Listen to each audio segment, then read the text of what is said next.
Hello दोस्तों, हम फिर हाजिर हैं एक इंटरेस्टिंग वीडियो के साथ। दोस्तों, युगों का कर्म जैसे अधिकांश लोग जानते हैं इस प्रकार है: सतयुग, त्रेता युग, द्वापर युग और कलयुग। लेकिन क्या आपने युगों के नाम और उनके क्रम में कुछ अजीब देखा? संस्कृत में शब्द द्वापर का अर्थ दूसरा और त्रेता का अर्थ तीसरा होता है, तो फिर त्रेता द्वापर से पहले कैसे आया? इसके पीछे एक कहानी है जिसे हम आज जानेंगे। सतयुग के दौरान एक सुंदर महिला जिसका नाम अहिल्या था, उसका विवाह एक प्रसिद्ध ऋषि श्री गौतम ऋषि के साथ हुआ था, जिनको सभी वेदों का ज्ञान था। उस समय अहिल्या ब्रह्मांड की सबसे आकर्षक महिलाओं में से एक थी। भगवान ब्रह्मा ने अहिल्या का हाथ गौतम ऋषि को उनके महान ज्ञान और पवित्र चरित्र के कारण दिया था। भगवान इंद्र अहिल्या से बहुत आकर्षित थे। एक सुबह की तरह गौतम ऋषि भोर से पहले उठे और स्नान करने के लिए अपने आश्रम से दूर झील पर गए।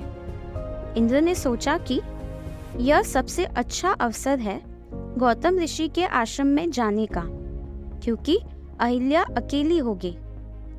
इंद्र ने गौतम ऋषि का रूप धारण किया और आश्रम में चले गए।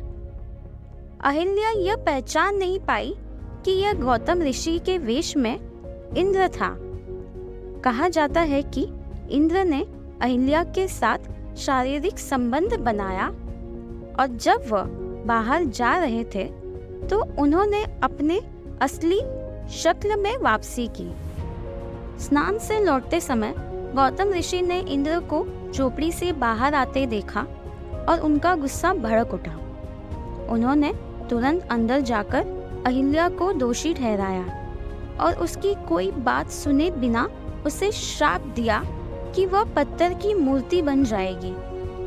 गौतम ऋषि के शब्दों की शक्ति इतनी प्रबल थी कि अहिल्या तुरंत पत्थर में बदल गई। फिर पत्थर की मूर्ति से अहिल्या ने पूरी कहानी बताई कि वह इंद्र के धोखे से मूर्ख बनी थी और गौतम ऋषि से कहा कि उसे इस श्राप से मुक्त करे।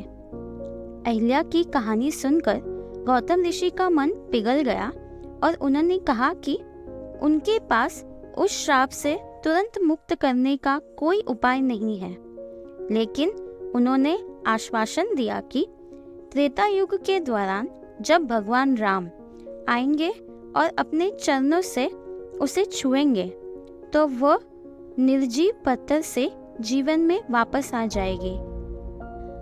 गौतम ऋषि के इस समाधान को सुनकर अहिल्या ने कहा कि वर्तमान में सतयुग चल रहा है और इसे समाप्त होने में हजारों साल लगेंगे।